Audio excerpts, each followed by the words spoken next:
أعوذ بالله من الشيطان الرجيم بسم الله الرحمن الرحيم وإذ قال ربك للملائكة إني جاعل في الأرض خليفة قالوا أتجعل فيها من يفسد فيها ويسفك الدماء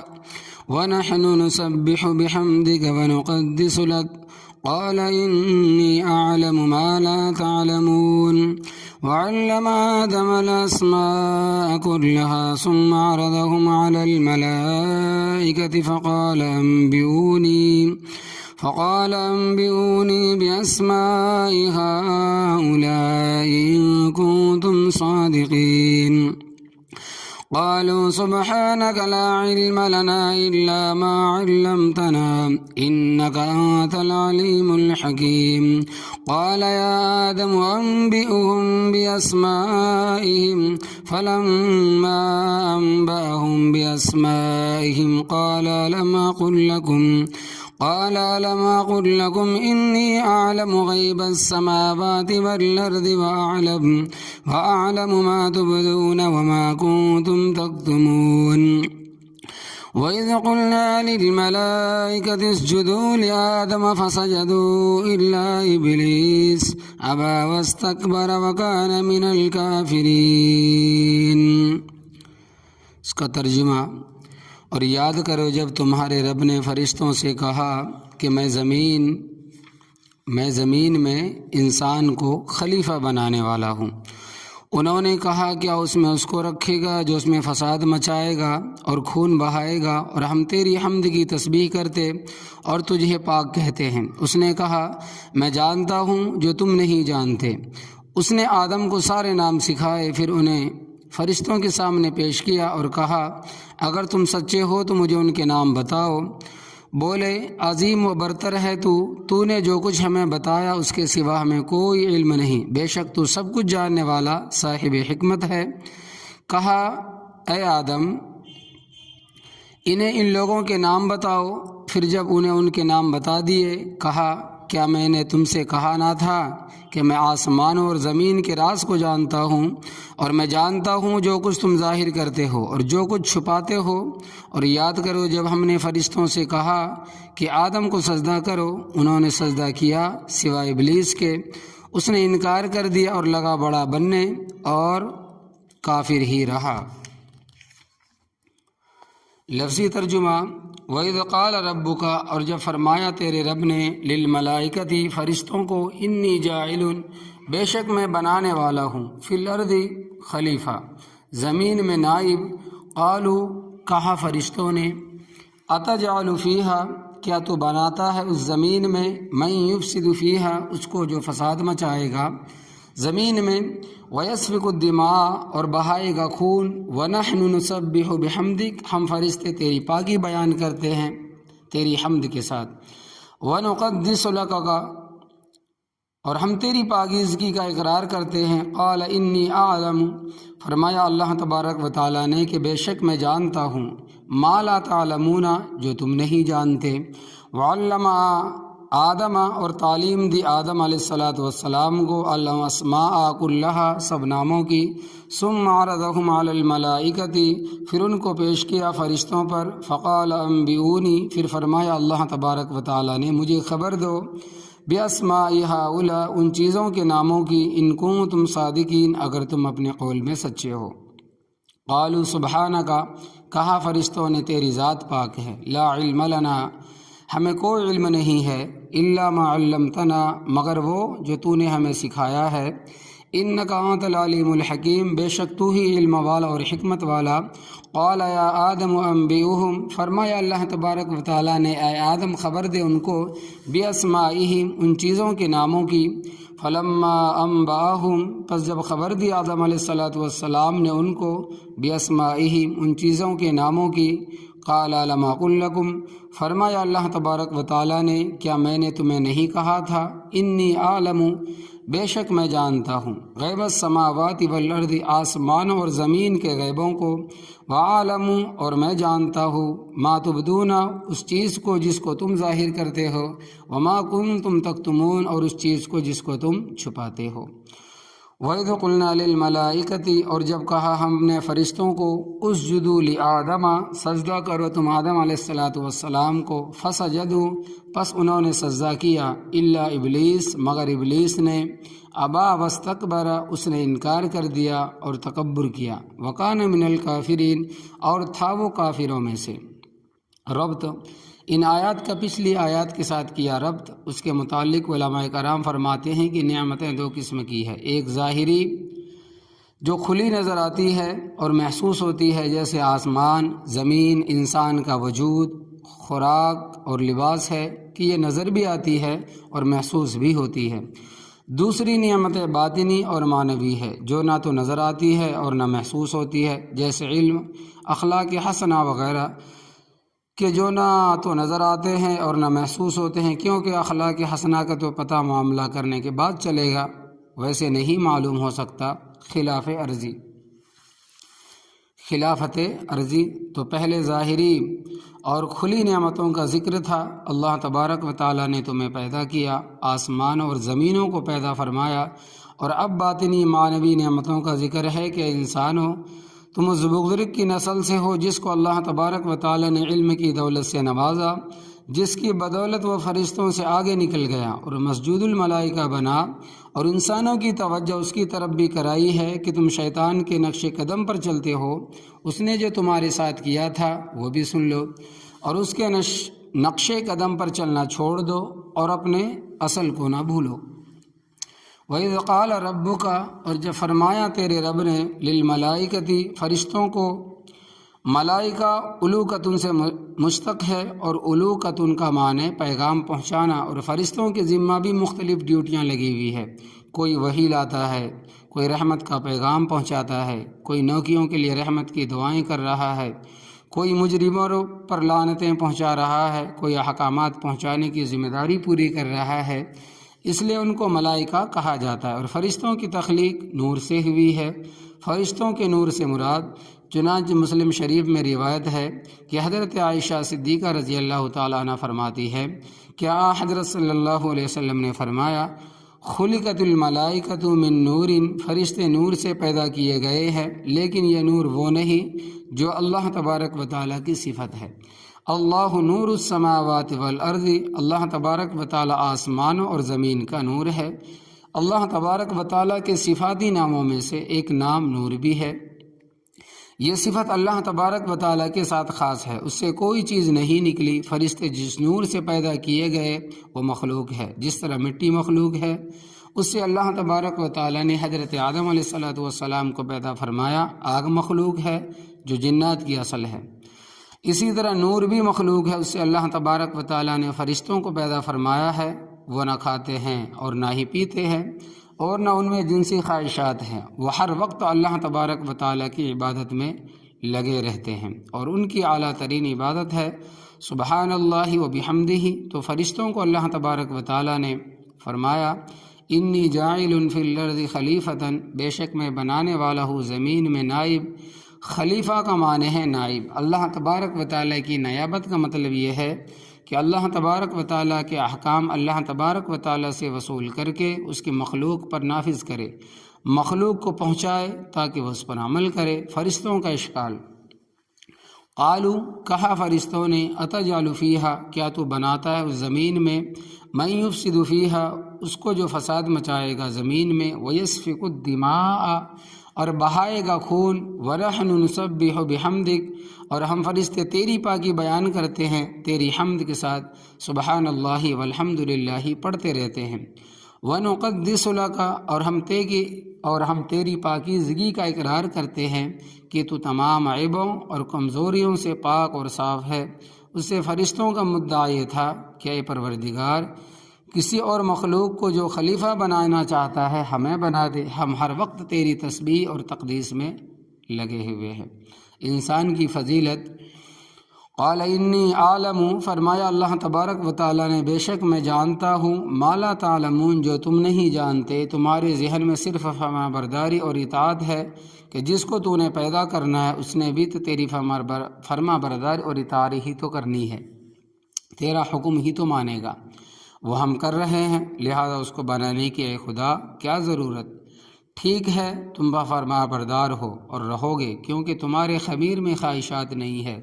میں ایک ایسی مخلوق کو بنانا چاہتا ہوں جس میں ہر طرح کی خواہشات بھی ہوگی، لیکن اس میں ایسی قابلیت صلاحیت ہوگی کہ ان تمام خواہشات کو دبا کر میری خوشنودی حاصل کرنے کے لیے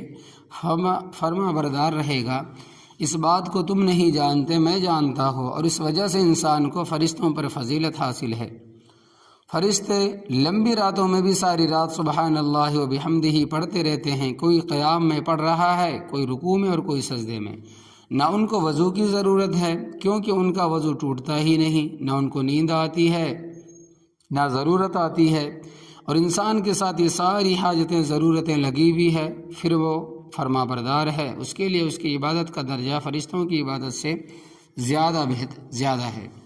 مسلم شریف میں حدیث ہے کہ حضرت عثمان بن عفان رضی اللہ تعالیٰ عنہ سے کہ حضرت صلی اللہ علیہ وسلم نے فرمایا کہ جس نے عشاء کی نماز جماعت کے ساتھ پڑھی اور پھر فجر کی نماز جماعت کے ساتھ پڑھی تو یوں سمجھو کہ اس نے ساری رات عبادت میں گزاری ہے،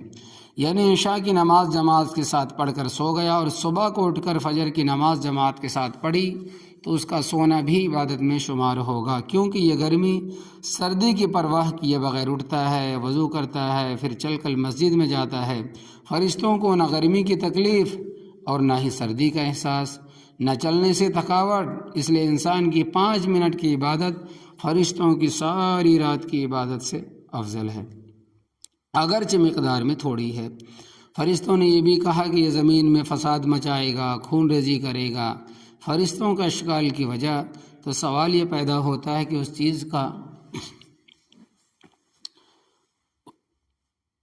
چیز کا فرشتوں کو کس طرح یہ پتہ چل گیا کہ غیب کا علم تو اللہ تبارک و تعالیٰ کے سوا کسی کو نہیں ہے، تو انہوں نے قبل از وقت یہ بات کس طرح کر دی۔ اس سلسلے میں مفسرین کرام رحمۃ اللہ علیہ نے بہت ساری باتیں بیان فرمائی ہے۔ ان میں سے ایک بات یہ بھی فرمائی ہے کہ حضرت آدم علیہ السلام کی تخلیق سے 2000 سال پہلے زمین میں جنات کی حکومت تھی اور وہ قتل و غارت، فساد وغیرہ سب کچھ کرتے تھے، تو ان پر قیاس کرتے ہوئے جو ان کی جگہ آ رہے ہیں یہ بھی وہی کچھ کریں گے۔ گویا کہ فرشتوں نے ایک نوع کا دوسرے نوع پر قیاس کیا، انہوں نے ایک نوع کا دوسری نوع پر قیاس کیا، اور اس کے جواب میں دوسری بات یہ فرمائی ہے کہ لفظ خلیفہ سے انہوں نے یہ سمجھا کہ حاکم اور خلیفہ کی ضرورت وہاں پڑتی ہے جہاں جھگڑا ہو، فتنہ ہو، فساد ہو، لڑائی ہو۔ جھگڑا فساد نہ ہو وہاں خلیفے کی کیا ضرورت، چنانچہ ساری جنت میں ایک بھی تھانے دار نہیں ہوگا۔ اور تیسری بات یہ بھی فرمائی ہے کہ فرشتوں نے لوح محفوظ میں دیکھا تھا کہ کیونکہ جب سے دنیا بنی ہے اس وقت سے لے کر قیامت تک جو کچھ ہونے والا ہے لوح محفوظ میں اللہ تبارک و تعالیٰ نے سب کچھ لکھ دیا ہے، فلاں یہ کرے گا، فلاں وہ کرے گا۔ تو اس کے ذریعے فرشتوں کو معلوم ہوا کہ آنے والی مخلوق جو کچھ کرے گی۔ ملائکۃ المقربین نے لوح محفوظ کو دیکھا تھا اور جو کچھ اللہ تبارک و تعالیٰ نے لکھا تھا اور فرشتوں نے پڑھا تھا وہ سب کچھ ہو رہا ہے۔ اس وقت فتنے عروج پر ہے اور جو قیامت قریب آئے گی فتنے اور زیادہ ہوں گے، کیونکہ حضرت صلی اللہ علیہ وسلم کی پیشن گوئی ہے کہ جو قیامت قریب آئے گی فتنے زیادہ ہوں گے، لوگ اتنے پریشان ہو جائیں گے کہ آدمی قبر کو دیکھ کر کہے گا کاش کہ یہ میری قبر ہوتی، یعنی کہ میں مر چکا ہوتا اور فتنوں سے محفوظ ہوتا۔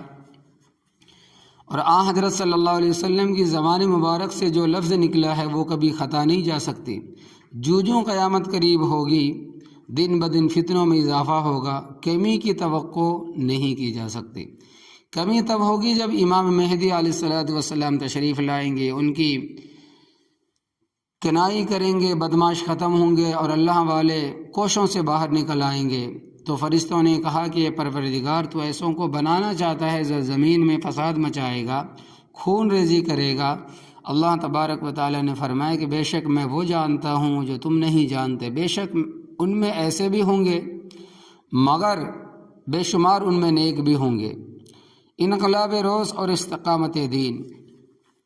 پہلے زمانے تو خیر کے تھے، ہر طرف نیک لوگ تھے، مگر اس زمانے میں بھی زمین کے ہر کونے میں نیک لوگ موجود ہیں، اور انہوں نے مظالم کو برداشت کر کے بھی ایمان بچایا ہے اور اسلام کا تحفظ کیا ہے۔ روسی انقلاب ہی کو دیکھ لو کہ انہوں نے اسلام پر پابندی لگا دی۔ 70 سال تک روسی مظالم نے لوگوں کے ذہن مسخ کیے، حکومت سے منظوری لیے بغیر نومولود بچے کا کوئی نام نہیں رکھ سکتا تھا کہ کوئی مسلمان والا نام نہ رکھ دے، بڑا ہو کر اس کو معلوم ہو جائے کہ ہم مسلمان ہیں، تو اس حد تک پابندیاں تھیں۔ اس کے باوجود وہاں لوگوں نے تہہ خانوں میں چھپ کر اپنے بچوں کو دین سکھایا اور ایمان کا تحفظ کیا، الحمدللہ۔ تو اس وقت بھی ان علاقوں میں مسلمان موجود تھے۔ تو حضرت آدم علیہ السلام اور فرشتوں کا امتحان، وعلم آدم الاسماء کلہا، اور تعلیم دی حضرت آدم علیہ السلام کو سب ناموں کی، ثم عرضہم علی الملائکۃ، پھر ان کو پیش کیا فرشتوں پر، فقال انبئونی، پھر فرمایا اللہ تبارک و تعالیٰ نے مجھے خبر دو، باسماء ہؤلاء، ان چیزوں کے ناموں کی، ان کنتم صادقین، اگر تم سچے ہو ہم خلافت کے حقدار ہیں۔ قالوا سبحانک، کہا فرشتوں نے تیری ذات پاک ہے، لا علم لنا، ہمیں کوئی علم نہیں ہے، الا ما علمتنا، مگر وہ جو تو نے ہمیں سکھایا ہے، انک انت العلیم الحکیم، بے شک تو ہی علم والا اور حکمت والا ہے۔ قال یا آدم انبئہم، فرمایا اللہ تبارک و تعالیٰ نے اے آدم خبر دے ان کو، باسمائہم، ان چیزوں کے ناموں کی، فلما انباہم، پس جب خبر دی آدم علیہ السلام نے ان کو، باسمائہم، ان چیزوں کے ناموں کی، قال الم اقل لکم، فرمایا اللہ تبارک و تعالیٰ نے کیا میں نے تمہیں نہیں کہا تھا، انی عالم، بے شک میں جانتا ہوں، غیب السماوات والارض، آسمانوں اور زمین کے غیبوں کو، لا یعزب عنہ من مثقال ذرہ، اس سے کہ ایک ذرہ بھی پوشیدہ نہیں ہے، وَأَعْلَمُ، اور میں جانتا ہوں، ما تبدون، اس چیز کو جس کو تم ظاہر کرتے ہو، وما کنتم تکتمون، اور اس چیز کو جس کو تم چھپاتے ہو۔ ظاہر تو یہ کرتے تھے کہ اے پروردگار ہم تیری تسبیح پڑھتے ہیں، تیری پاکیزگی کا اظہار کرتے ہیں، اور چھپاتے تھے کہ ہمیں خلافت ملنی چاہیے، انسانوں کے بجائے خلافت ہمیں ملنی چاہیے تھی، اصل یہ چھپاتے تھے۔ مگر اللہ تبارک و تعالیٰ تو سب جاننے والا ہے۔ آدم علیہ السلام کی برتری کی وجہ، اب یہاں پر ایک سوال پیدا ہوتا ہے کہ رب تعالیٰ نے تعلیم تو دی آدم علیہ السلام کو، اور امتحان میں فرشتے بھی مبتلا کیے گئے، بظاہر یہ بات انصاف کے خلاف معلوم ہوتی ہے، یا فرشتوں کو بھی تعلیم دی جاتی پھر امتحان لیا جاتا۔ مولانا اشرف علی تھانوی رحمۃ اللہ علیہ نے بیان القرآن میں اس کا بڑا مختصر جواب دیا، فرماتے ہیں کہ اللہ تبارک و تعالیٰ نے فرشتوں کی موجودگی میں حضرت آدم علیہ السلام کو ان چیزوں کے نام بتائے، مثلاً آدم علیہ السلام کو سمجھایا کہ یہ دہی ہے، یہ ہانڈی ہے، اس کو چمچہ کہتے ہیں، یہ نمک ہے، اس کو ہلدی کہتے ہیں، یہ مرچ ہے، وغیرہ وغیرہ۔ تو جب حضرت آدم علیہ السلام کو نام بتائے تو فرشتہ بھی وہاں موجود تھے، مگر وہ نہ سمجھ سکے۔ کیوں؟ اس لیے کہ یہ چیزیں ان کی ضرورت کی نہیں تھی، اس وجہ سے کہ فرشتے کھاتے نہیں ہیں، پیتے نہیں ہیں، تو اس وجہ سے یہ ضرورت کی چیزیں ان کی تھی نہیں، تو نام ان کو یاد نہیں رہا۔ تو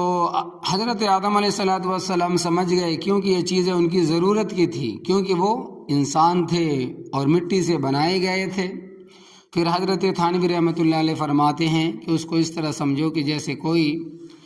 جیومیٹری پڑھائے اور کہے کہ ایک زاویہ قائمہ ہوتا ہے اور ایک زاویہ قدا ہوتا ہے، ایک شکل خماسی ہوتی ہے اور ایک شکل مربع ہوتی ہے، ایک مثلث ہوتی ہے اور ایک مسدس ہوتی ہے۔ یہ وہی سمجھیں گے جن کو اس سے کچھ نسبت ہوگی، وہاں بیٹھے ہوئے عوام بیچارے کیا سمجھے، زاویہ کیا ہوتا ہے، مثلث کیا ہوتی ہے، مربع کیا ہوتا ہے۔ اسی طرح فرشتے بھی کچھ نہ سمجھ سکے، کیونکہ ان کا ان چیزوں کے ساتھ کوئی تعلق تھا ہی نہیں۔ یا اس طرح سمجھو کہ جس آدمی کو اس کے علاوہ جو اس کی زبان ہے وہ نہیں آتی، جو اس کی ضرورت کی چیزیں ہیں وہ نہیں آتی، تو اس وجہ سے وہ سمجھتا بھی نہیں ہے۔ تو فرمایا کہ فرشتوں کو سجدے کا حکم، وَإِذْ قُلْنَا لِلْمَلَائِكَةِ، اور جب کہا ہم نے فرشتوں کو، اسجدوا لآدم، سجدہ کرو آدم علیہ السلام کو، فسجدوا، پس انہوں نے سجدہ کیا، الا ابلیس، مگر ابلیس نے، ابا واستکبر، اس نے انکار کر دیا اور تکبر کیا، وکان من الکافرین، اور تھا وہ کافروں میں سے۔ یہ سوال پیدا ہوتا ہے کہ اللہ تبارک و تعالیٰ نے سجدہ کرنے کا حکم تو فرشتوں کو دیا تھا اور ابلیس تو جنات میں سے تھا، کان من الجن، تو اس کے متعلق کیوں فرمایا کہ اس نے انکار کر دیا اور تکبر کیا؟ تو جب اس کو حکم ہی نہ تھا تو اس نے انکار کس طرح کیا؟ تو یاد رکھنا، قرآن کریم میں ایک جگہ اجمال ہوتا ہے اور دوسری جگہ اس کی تفصیل ہوتی ہے۔ یہاں تو صرف فرشتوں کو سجدے کا حکم ہے، اور سورہ اعراف کے دوسرے رکوع میں آتا ہے کہ ابلیس کا انکار اور تکبر، یا ابلیس ما منعک الا تسجد اذ امرتک، اے ابلیس تجھے کس نے منع کیا سجدہ کرنے سے جب میں نے تجھے حکم دیا؟ تو اس سے معلوم ہو گیا کہ ابلیس کو بھی سجدہ کرنے کا حکم تھا، مگر اس نے انکار کر دیا، اور فرشتوں نے اللہ تبارک و تعالیٰ کے حکم پر عمل کیا۔ اور فسجد الملائکۃ کلہم اجمعون، پس تمام فرشتوں نے اکٹھے ہو کر سجدے کیے، جس طرح جماعت میں امام کے پیچھے سارے مقتدی اکٹھے رکوع سجود کرتے ہیں، کیونکہ اجمعون کا لفظ جو یہ کہ بتا رہا ہے سب نے اکٹھا سجدہ کیا، اور کیا بھی تمام فرشتوں نے، ایسا نہیں کہ بعضوں نے کیا ہو اور بعضوں نے نہ کیا ہو، کیونکہ کلہم کا لفظ بتا رہا ہے کوئی فرشتہ اس حکم سے خارج نہیں ہے، تو تمام فرشتوں نے سجدہ کیا اور ابلیس نے، ملعون نے، نہ کیا۔ اور جب اللہ تبارک و تعالیٰ نے کہا تو نے سجدہ کیوں نہیں کیا؟ تو کہنے لگا انا خیر منہ خلقتنی من نار وخلقتہ من طین، میں اس سے بہتر ہوں، مجھے تو نے آگ سے پیدا کیا ہے، آگ میں شعلہ اور بلندی ہے، اور اس کو تو نے مٹی سے پیدا کیا جو پاؤں کے نیچے کچلی جاتی ہے، اس کو میں کیوں سجدہ کروں؟ اور دوسرے مقام پر کہنے لگا ااسجد لمن خلقت طینا، کیا میں اس کو سجدہ کروں جس کو تو نے مٹی سے پیدا کیا ہے؟ اس سے یہ بھی معلوم ہو گیا کہ سب سے پہلے بشر کو حقیر سمجھنے والا ابلیس ہی ہے، یعنی کہ سب سے پہلے بشر کو چھوٹا سمجھنے والا، حقیر سمجھنے والا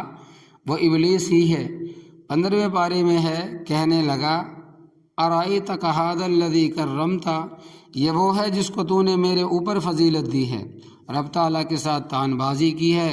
جیسے عورتیں لڑتی ہے اور تانے دیتی ہے، اور بشر کی تعریف اور تعظیم سب سے پہلے فرشتوں نے کی ہے۔ بشر کا مقام بہت بلند ہے، لہٰذا انسانوں تم مسجود الملائکہ کی نسل سے ہو، اور حضرت آدم علیہ السلام کو فرشتوں پر جو فضیلت حاصل ہوئی تو علم کی وجہ سے ہوئی، تو اللہ تبارک و تعالیٰ نے تمہیں معنوی اور روحانی فضیلت عطا فرمائی۔